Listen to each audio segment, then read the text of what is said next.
Il mérite le respect. Brigitte Macron s'est confiée sur le président, parfois meurtri par ce qu'il entend.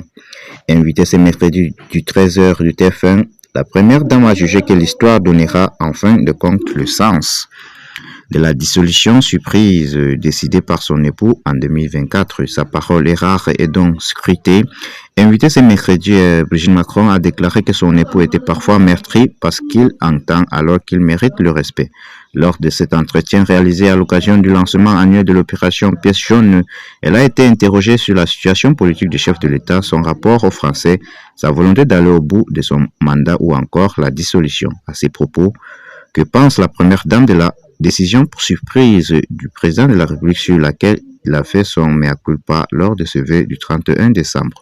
Je pense que c'est l'histoire qui donnera en fin de compte le sens de cette dissolution. S'il fallait la faire, on n'est pas la faire. Il faut voir un peu la suite. Je pense qu'on est trop, pardon, sur cette expression, le nez dans le guidon. A répondu Brigitte Macron, ce n'est pas à moi de dire que j'en pense, je l'ai jamais dit, je ne le dirai jamais, a-t-il insisté.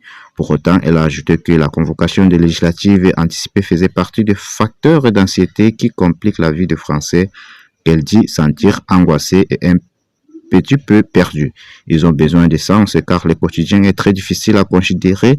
Brigitte Macron est de rapporter là où on parle le mieux de la France, c'est quand je voyage à l'étranger. La France paraît un pays de cocagne où on a la santé, on a l'éducation, on est aidé, on a tout. Priez de dire si son mari pourra terminer son mandat fixé en mai 2027. Elle a balayé d'un revers de main toute hypothèse de démission. Il a dit qu'il allait jusqu'au bout parce que c'est la mission qui lui avait donné le français et il a tellement à cœur le français. Il est soucieux absolument de tout et il met toute son intelligence, tout son cœur au service des Français, a-t-elle